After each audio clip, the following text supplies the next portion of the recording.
Hello and welcome. I'm Ali Mustafa coming to you from Mogadishu in Somalia with a special edition of Strait Talk.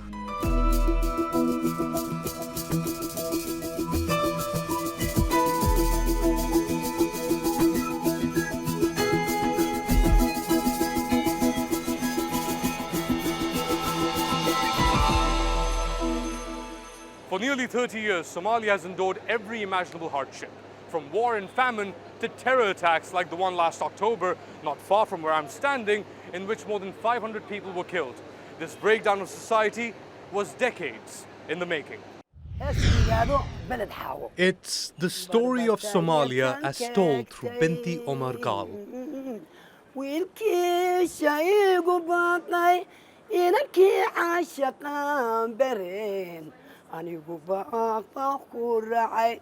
She sings a song of hope. But ultimately, her story is one of despair.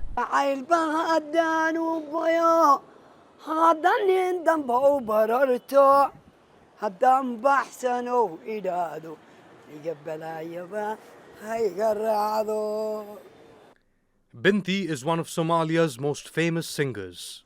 Her musical journey began as Somalia entered a new era. It was led by General Muhammad Ziad Barre. After taking power in a coup in 1969, Barre pushed for greater gender equality and promised to eradicate tribalism. However, his most significant contribution was the introduction of the written word. In a country where words mattered and the poet told stories, after Barre, the state would decide history, not the storytellers.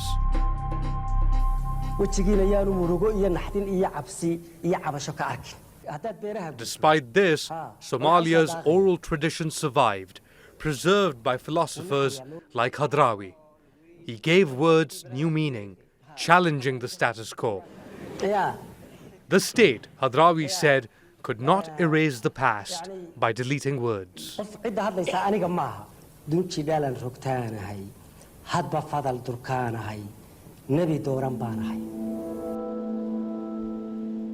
Hadrawi's words inspired poets like Abdullah Farah.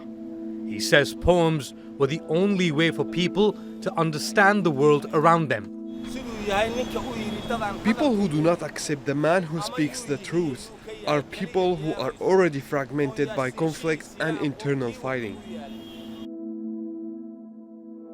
While poets used the power of the spoken word to challenge Barre's dictatorship, Muhammad Abdullah Hassan chose to escape.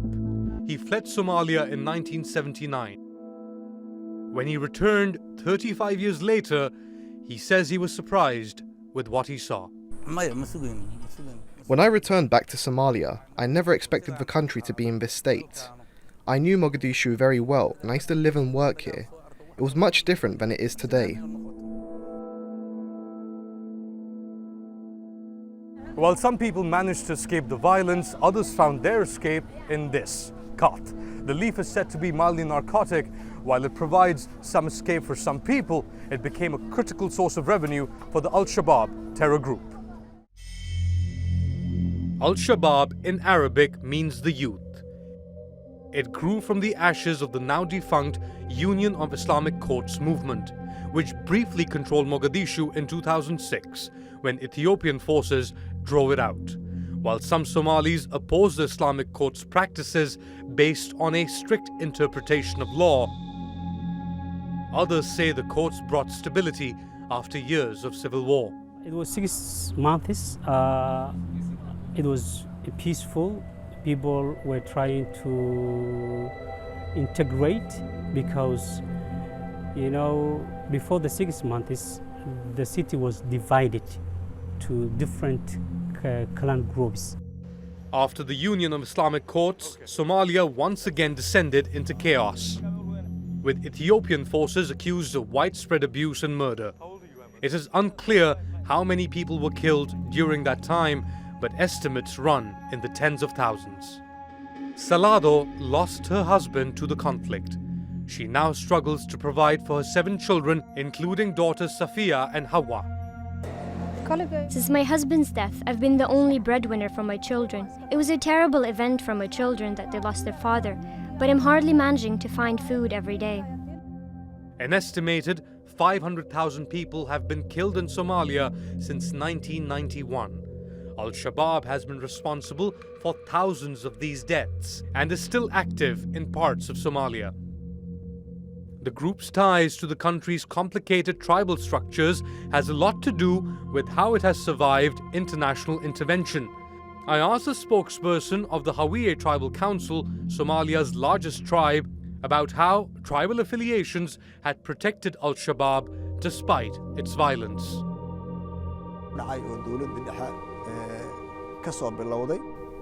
Tribalism has been the driving force of violence in Somalia since the collapse of the central government in early 1991, because armed tribal rebel groups deposed the government. Even in Al-Shabaab, tribalism exists. For the last 6 years, Somalia has been recovering and people started to acknowledge the problems caused by tribalism and extremist ideologies. Now the public is asking about how best the country could eradicate these two problems. There is not a structure left in Mogadishu that is not scarred by war. Bullet holes pockmark the facade of what used to be grand buildings. Most of the roads are unusable. Even places of worship, like this cathedral built by Italian colonialists, have been destroyed. There I met the mayor of Mogadishu, Abdurrahman Osman, and asked him what sort of future awaits Somalis. We have the unique challenges, one being internal displaced people, people who fled from other regions, who are now living in camps and a very bad situation. Over 500,000 people and in dire need of humanitarian situation.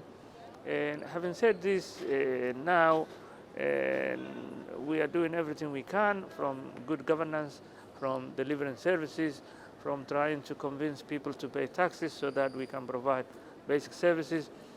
Last October, you had more than 500 people killed in the worst terrorist attack in Somalia. How and why have these attacks continued? And how do you address the issue of Al-Shabaab and other terror groups in this country? And yes, it was very tragic, 14th of October 2017, when we lost around 600 people, the biggest terrorist attack in our soil. And we are very lucky to have friends like Turkey who came to help the victims, the wounded. And Somalis came together, really. That was how we can say it was desperation from a terrorist group.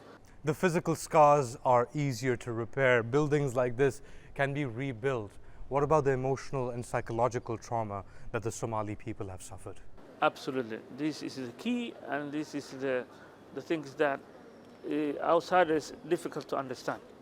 The trauma and the suffering of the people, and Somali people are resilient people, from warlordism, terrorism, piracy, and clan conflict, and all that. At one point in this city, we have 50% of the population fleeing from the city to the outskirts because of the conflicts at the time. And now people came back, rebuilding their homes. Well, you had difficulty with the United Arab Emirates and their base just recently. And while we were in Mogadishu, gunfights breaking out between different groups that were supporting the UAE, trained by the UAE as part of the National Army, and groups that opposed the United Arab Emirates. This is why the crisis in the Gulf affects us. Why? This is the issue. That's why we strategically located, and all these outside countries are trying to influence their way in to our people, because they understand that we are a country that coming together. So, but we are bright people. And that's why outsiders cannot even try to get their way. Thank you so much, Mayor.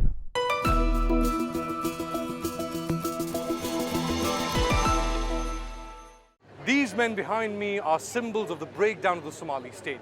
There are tens of thousands of armed young men on the streets of Mogadishu, a city of 2.5 million people. They belong to dozens of groups, often fighting each other. Most recently, they fought over spoils from a now abandoned training facility run by the United Arab Emirates. It was meant to train Somali soldiers to be part of a new national army, but the UAE quit and the program failed. Despite the setback, not everyone has walked out on the mission to train Somalis. The heat drains the body, but these young recruits march on. They're training hard to become officers in a new Somali National Army. It's a difficult task, as these men aren't used to receiving instructions, but Mohammed Hersi isn't giving up. The young captain is central to Turkey's ambitions in Somalia. He spent 4 years training at an elite military academy in Istanbul and is fluent in Turkish.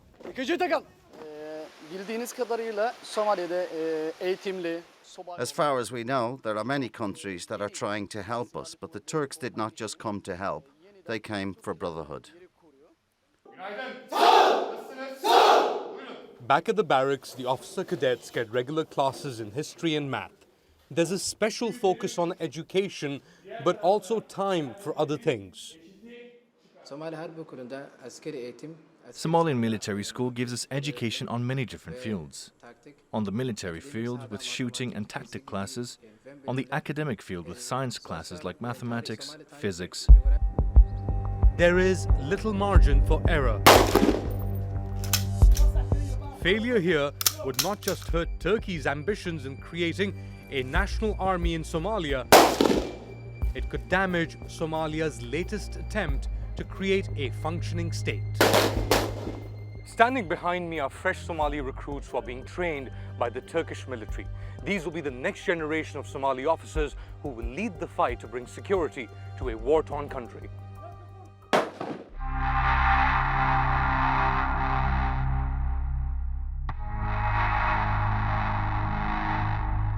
It's a huge undertaking costing tens of millions of dollars to the Turkish taxpayer. So why has Turkey sacrificed so much in what many would consider a failed state? I asked this question to Base Commander Colonel Mehmet Yasin Kalin.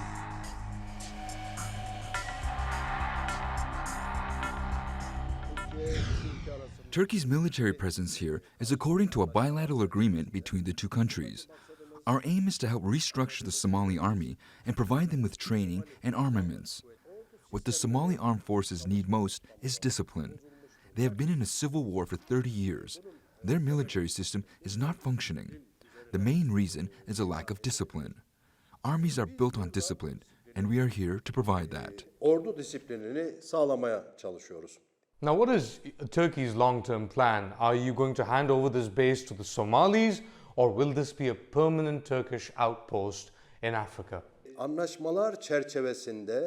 Under those agreements, we will transfer the command to our Somali brothers once they reach a certain level. These facilities are for the Somalis anyway. We will transfer the command and assume an advisory role here.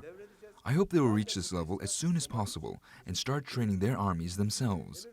As I've mentioned, these facilities belong to the Somali people. We will make the transfer once they are ready. Colonel Kalin, you say the biggest priority is to bring stability to Somalia, but doesn't that involve a political solution? We, as the Turkish armed forces, are just one element in providing security and stability in Somalia. The Turkish mission, under the leadership of our embassy, is also making great contributions for Somalia to become a state. The Turkish Cooperation and Coordination Agency also offers valuable services in the fields of economics, education, agriculture, and irrigation, as well as several training projects. Plus, the Marif Foundation also helps in education. And above all, there is a Recep Tayyip Erdogan hospital in Somalia, which not only treats patients, but also creates a lot of love for Turkey. Colonel Kalin, thank you so much.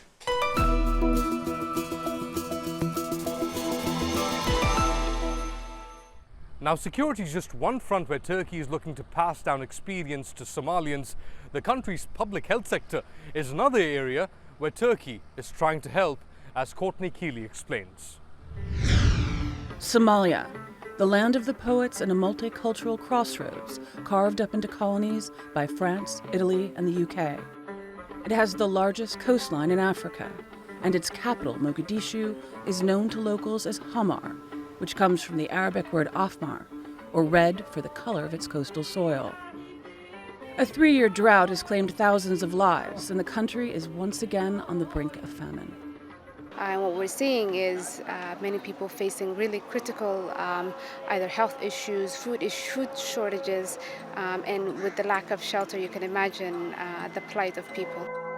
With 70% of the country's more than 12 million people under the age of 30 years old, 73% live below the poverty line, half of the population needs humanitarian assistance, and 1 in 6 people have been uprooted from their homes.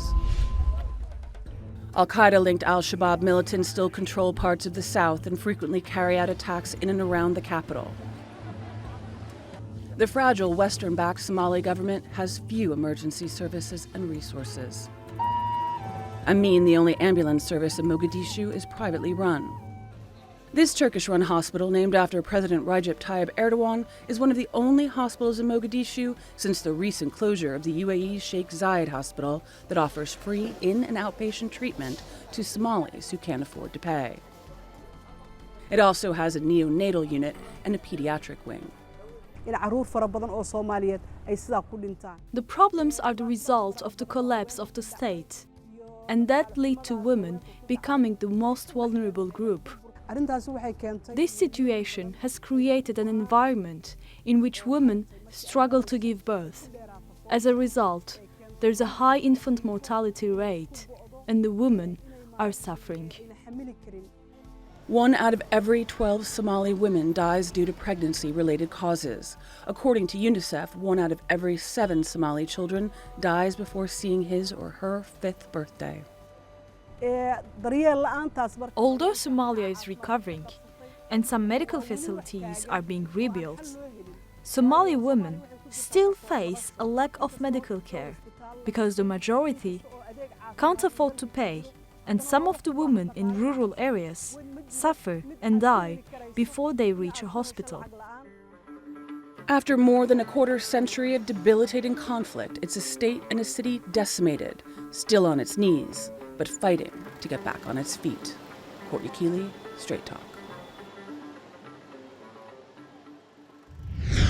We are at the biggest medical facility, not just in Somalia, but some say arguably in all of Eastern Africa. 250 beds at the Recep Tayyip Erdogan Medical Facility in Mogadishu, Somalia, and they're treating everything from dehydration to more severe cases of injuries and gunshot wounds. To get an idea of how important this initiative is for Somalia, let's speak to Dr. Mustafa Chortok, who is the Chief Medical Officer. Thank you so much for seeing us here. Tell us about this place. How important is this hospital for Somalia? This is the Recep Tayyip Erdogan Research and Training Hospital in Mogadishu, Somalia. We've been accepting patients for 3 years now. This place was founded as a military hospital but later converted to this huge hospital you see now. How many patients do you take in every day? We treat about 600 to 1,000 patients a day. We have 28 Turkish specialist doctors and 11 Somalians. There are some departments that exist only in this hospital in the country. For example, our cardiovascular surgery clinic is the only one in Somalia. The pediatric surgery clinic is also the only one in Somalia. So we are moving into a very sensitive area. This is where newborn babies are kept. What kind of problems are these babies facing?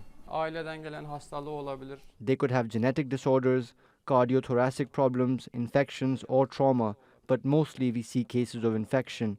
For example, we observe a lot of tetanus cases. I have only seen 1 tetanus case in my 19-year career in Turkey. Here I have seen 3 in 1 month. Infections and genealogical diseases are very frequent here. Dr. Mustafa, this is the only facility in all of Somalia with dialysis machines. Currently, there is no other dialysis center in the whole country except in this hospital. As I said, we do not only provide medical services but also provide training. Education is very important because if we pass on our know-how, Somalians can stand on their own feet. Dr. Musfa, you're talking about building the capacity of local Somalis, and we see a lot of Somali doctors and nurses and assistants here as well. What's your name? Yeah, I'm Dr. Mohammed. What do you do here, Mohammed? Yes, I am pediatrics assistant or pediatric residency program I'm doing in this hospital. I have been in this hospital almost 2.5 years. It is good, opportunity for us, our Somali people, and also we appreciate for the Turkish government and Turkish doctors. They always, train for us in this hospital, as well as, most of the patients, they need like high facilitation and, specialty, sub-specialties. So most of the doctors, they come from to Turkey. Mostly they are helping like, good behavior and good prognosis for them, because our program is always like education program. Dr. Mohammed, thank you so much.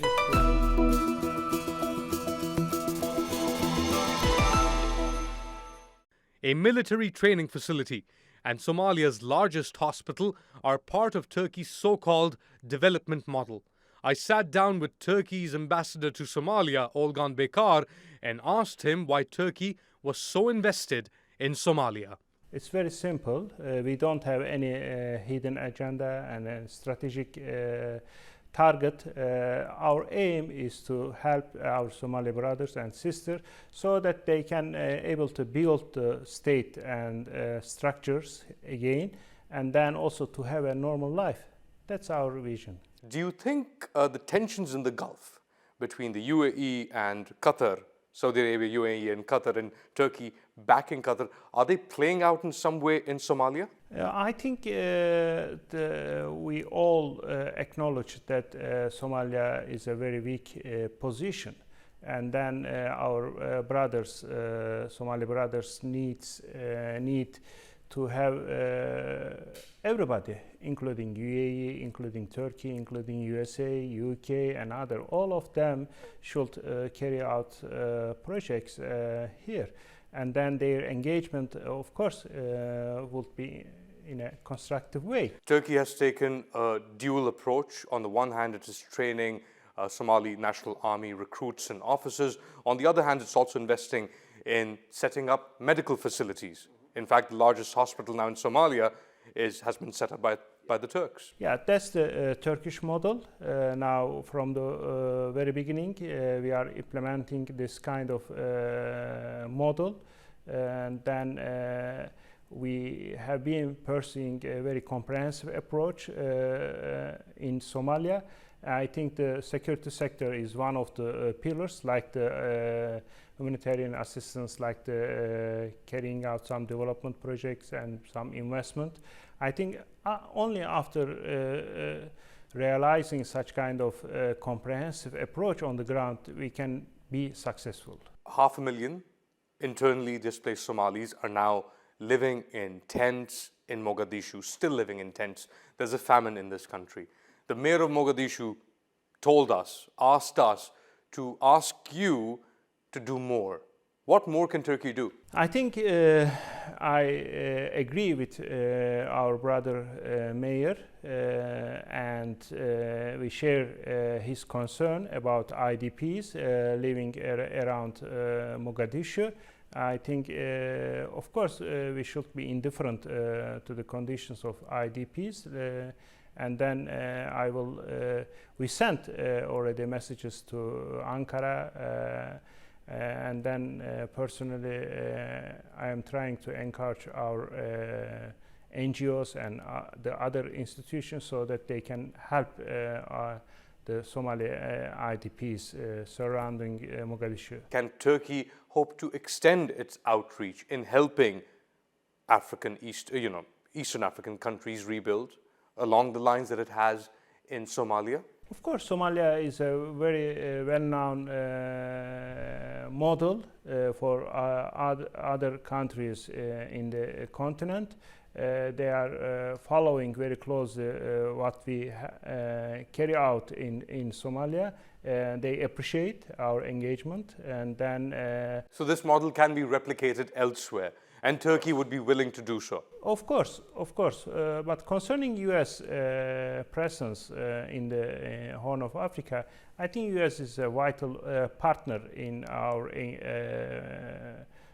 fighting against the extremism, and then they really made huge contribution in the security sector. So there is a way to work with the Americans on counterterrorism, and this model can be replicated elsewhere. We are trying. US is a very close partner for us, for Turkey. We are working together very closely, and then in Somalia, and then we will continue. Ambassador Bekar, thank you so much. Thank you. I thank you.